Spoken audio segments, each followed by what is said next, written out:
उत्तर प्रदेश की कन्नौज से बड़ी खबर। पूर्व मुख्यमंत्री अखिलेश यादव का कन्नौज में बड़ा बयान। गंगा सफाई पर कहा, गंगा साफ नहीं हुई, उन्होंने पैसा साफ कर लिया है।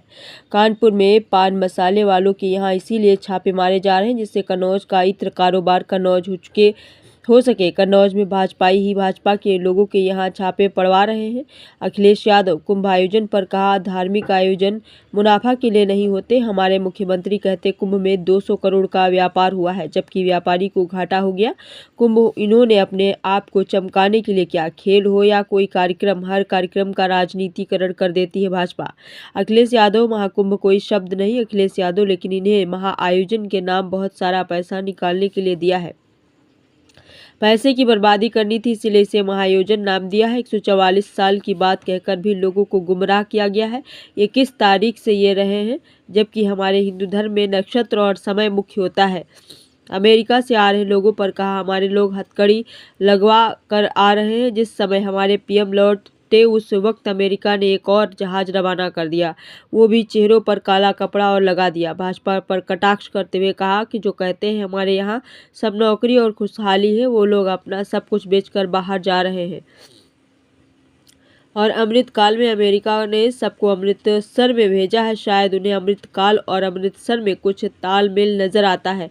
अखिलेश यादव, जब मैं मंदिर गया तो भाजपा ने मंदिर गंगा जल से धोया। अब मैं गंगा में नहाया आया हूँ, अब वो लोग गंगा जल को किससे धोएंगे। अखिलेश यादव मकरंद नगर स्थित सपा नेता आकाश साकी के आवास पर अखिलेश यादव ने पत्रकारों से की बातचीत। तो आइए देखते हैं आगे की रिपोर्ट। ये भाजपाइयों से पूछिए आप कि इस तरह की मानसिकता क्यों होगी। और भाजपाई बताए ना कि भाई तुम हिंदू पार्टी बनते हो, हिंदुओं को ही मरवा दिया, हिंदुओं की जान चली गई। अरे हाँ, इस बात शादी से एक बात और याद आ गई। जब हम यहाँ गए थे मंदिर में तो गंगा जल से मंदिर धोया था। अब सोचो हमने गंगा जल में ही डुबकी लगा दी, अब कैसे गंगा जल धोगे। इन भाजपाइयों से पूछो ना। ये भाजपा के लोगों ने, जब मैं मंदिर में गया और जब मंदिर से बाहर आया तो उन्होंने गंगा जल से मंदिर धुलवाया। अब बताओ, हम तो गंगा जल में डुबकी मार के आ गए हैं, अब गंगा जल किस जल से धुलवाओगे। तो भैया कन्नौज की जनता ने इसीलिए धो दिया इनको? नहीं, कन्नौज की जनता से हमारा विशेष लगाव। मैं एक बात भरोसा दिलाता हूँ, कन्नौज के किसान, कन्नौज के व्यापारी, कन्नौज की जनता का विकास से नाता हम लोग और मजबूत करेंगे। जब भी हमें मौका मिलेगा समाजवादी पार्टी कन्नौज को ऊंचाइयों तक पहुंचाएगी। आज जो कुंभ हो रहा है, दुनिया देख रही जो कुंभ, ये सम्राट हर्षवर्धन की वजह से है। मैं आज कह के जा रहा हूँ यहाँ पर कि सम्राट हर्षवर्धन की और उनके सम्मान में एक बहुत बढ़िया प्रतिमा यहाँ लगा करके और पार्क बना करके लोगों को हमेशा प्रेरणा देता रहेगा। अभी तो म्यूजियम बनाया है, लेकिन हमारा काम आपने देखा होगा, लोहिया पार्क बनाया हम लोगों ने, जेनेशिमस पार्क बनाया। वो ऐसे पार्क हैं जो दुनिया में दिखते हैं कि हाँ दुनिया के बराबर के हैं। सम्राट हर्षवर्धन का वो सम्मान करेंगे क्योंकि इन्होंने तो कुंभ से हटा दी प्रतिमा। ये नहीं पता आपको? आपको नहीं पता होगा? मैंने ट्वीट किया था। ये भाजपा इतने होशियार हैं, ये कहते हैं कुंभ इन्हीं ने करवाया, पहले नहीं कुंभ होता था। ये कुंभ में भी अपने आप को स्टैंप लगाना चाहते हैं, इसीलिए सम्राट हर्षवर्धन की प्रतिमा हटा दी इन्होंने कुंभ क्षेत्र से।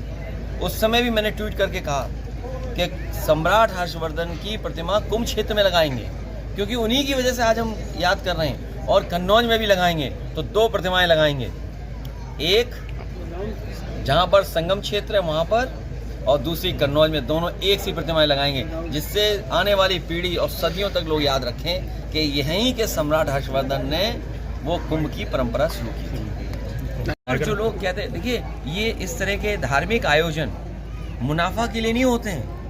हमारे मुख्यमंत्री जी क्या कह रहे हैं कि 2 लाख करोड़ का व्यापार होगा और व्यापारियों मर रहा है, व्यापारी घाटे में चला गया। जिन्होंने दुकानें ली वो उनका काम नहीं हुआ, बिका नहीं सामान, उनको लॉस हो गया बड़े पैमाने पे। तो कुंभ इन्होंने अपने आप को चमकाने के लिए किया। भारतीय जनता पार्टी कोई भी कार्यक्रम हो, चाहे धार्मिक हो, सांस्कृतिक हो, चाहे खेल का हो, ये हर एक में राजनीति कर देती है। ये राजनीतिकरण करते हैं ये लोग। ये धार्मिक कार्यक्रम है, ये सबका कार्यक्रम है। 2013 में बारे में कुछ नहीं कहना चाहता हूँ। ये सरकार भारत सरकार की है और केवल ट्रेन का एक्सीडेंट तो है ही जहाँ जाने गई हैं लोगों की। आप सोचिए हमारे लोग हथकड़ी और बेड़ियां लगा करके आ रहे हैं। इस बार तो जिस समय प्रधानमंत्री जी लौटे हैं उसी समय अमेरिका ने एक और जहाज रवाना कर दिया जिसमें लोग हथकड़ी और बेड़ियां पहन करके आए। सोचिए, जो लोग कहते हैं कि हमारे यहाँ सब नौकरियां हैं, खुशहाली है, हमारे लोग अपना परिवार का सब कुछ बेच करके, ज़मीनें बेच करके नौकरी और कारोबार करने जा रहे हैं। ये हालत है। और सुनने में यहाँ तक आया है कि लोगों के ऊपर मुंह पर भी काला कपड़ा लगा दिया था जिससे वो देख भी ना पाए। तो ये कहाँ का विश्वगुरु? क्या विश्वगुरु की यही परिभाषा है? और सोचिए, अमृत काल में अमेरिका के लोगों ने कहाँ भेजा है? अमृतसर में। अमृत काल में अमेरिका वाले लोगों ने अमृतसर भेज रहे हैं, वो इसीलिए कि उन्हें अमृत काल और अमृतसर में कुछ तालमेल नजर आता है। कुछ सिखों की पगी भी खोलने की बात सामने। साथियों से मिल रहा हूँ यहाँ, और हमारे पत्रकार साथी भी बहुत सारे लोग रह गए होंगे जो अभी स्नान नहीं कर पाए होंगे। इनकी भी, हमारे पत्रकार साथियों की इच्छा है कि स्नान कराएं, लेकिन जब वो तस्वीरें देखते हैं, वीडियो देखते हैं और जो आजकल जानकारी वहाँ से मिल रही है, जो आ रहे हैं श्रद्धालु लोग, तो बड़े पैमाने पे व्यवस्थाएं खराब है वहाँ पर। दुख इस बात का है कि मुख्यमंत्री जी ने ये कहा कि हम 100 करोड़ लोगों का इंतजाम कर रहे हैं, लेकिन कुछ ही करोड़ पहुंचे हैं लोग, सब व्यवस्था खराब हो गई, भगदड़ मची, लोगों की जान गई। किसकी जान गई अभी तक सूची नहीं आई, कितनों की जान गई ये सूची नहीं आई। खोया पाया केंद्र में लोग भटके, उसके बाद थानों में गए, थानों से वापस भेज दिया गया, कहा गया कि जाइए जहां से आप चले हैं, जहां के रहने वाले, वहां जाकर के FIR दर्ज कराइए। आपने देखा सब सड़कें जाम रहीं, सड़कों पर कई घंटों रात लोगों ने गाड़ियों में गुजारी हैं। एक बार तो ऐसा समय आया कि उत्तर प्रदेश से लेकर के मध्य प्रदेश तक 300 किलोमीटर तक जाम था, लोग दर्शन नहीं कर पाए। लोग बनारस गए, कई श्रद्धालुओं की जान चली गई। अयोध्या गए, कई श्रद्धालुओं की जान चली गई। कुछ लोग गोरखपुर लौट रहे थे श्रद्धालु, उनकी जान चली गई एक्सीडेंट में। आए दिन हम खबरें सुन रहे हैं कि श्रद्धालु जाते समय उनकी गाड़ी एक्सीडेंट हुई है, आते समय एक्सीडेंट हुई है, उनकी जान गई है। कोई सरकार मदद करने के लिए तैयार नहीं। इसलिए हमारी मांग है, एक तो कुंभ के स्नान का समय बढ़ाया जाए, और ये धरती तो वो है, हमें आपको गर्व होना चाहिए इससे कि सम्राट हर्षवर्धन ने ये कार्यक्रम शुरू किया था। सम्राट हर्षवर्धन ने ही कुंभ का मेला लगाना शुरू किया था, जो इतिहास डॉक्यूमेंटेड कहता है। वैसे तो ये पौराणिक है, बहुत सदियों से होता आया है, हमें आपको नहीं पता है कब से होता आया है, लेकिन जो डॉक्यूमेंटेड हिस्ट्री है उसमें ये कहा जाता है कि सम्राट हर्षवर्धन ने इस तरह का आयोजन, कुंभ का आयोजन शुरू किया था। जब सम्राट वहाँ जाते थे तो सभी धर्मों के लोग वहाँ बैठते थे, वहाँ 75 दिन रहते थे, और साथ ही साथ दान किया जाता था, स्नान के साथ दान। और जब वापस लौटते थे तो सुनने में ये आया है कि सम्राट हर्षवर्धन अपने हीरे जवाहरात भी सब वहाँ दान कराते थे और साधारण वस्त्र पहन करके कन्नौज लौटते थे। तो एक वो सम्राट जिसने इस कुंभ को आयोजन और इस तरह के काम किस जमाने में शुरू किया था। हालांकि ये कुंभ पौराणिक है, उससे पहले कब से शुरू हुआ इसकी कोई तारीख, कोई जानकारी नहीं है, लेकिन भारतीय जनता पार्टी ये साबित करना चाहती है कि ये कुंभ उन्हीं ने शुरू कराया है। इससे पहले कुंभ ही नहीं होता था। कुंभ का नाम महाकुंभ कर देना, महा आयोजन के लिए 10,000 करोड़ से ज्यादा पैसा खर्च करना, और डबल इंजन की सरकार, सबको निमंत्रण देना। कुंभ की परंपरा ये कभी नहीं है कि निमंत्रण दिया जाए, लेकिन ये निमंत्रण देते थे। आपने जब बुलाया है लोगों को तो आपने इंतजाम करना चाहिए था। ये गलती सरकार की है और सरकार की नाकामी है। सरकार अपनी नाकामी छिपा रही है, इसीलिए विपक्ष पे आरोप लगा रही है। हम लोग सकारात्मक राजनीति कर रहे हैं। हमारे प्रेस के लोग अगर कोई खबर चलाते हैं, वो जानकारी सरकार को दे रहे हैं कि ये व्यवस्था आपको सुधारनी है और सुधारने की जरूरत है। भगदड़ मच गई, मान लीजिए दिल्ली में, क्या कहते थे कि हम दुनिया में 5वीं अर्थव्यवस्था है, दुनिया में हम विश्व गुरु बनने जा रहे हैं, हमारी $1 ट्रिलियन इकोनॉमी बन जाएगी।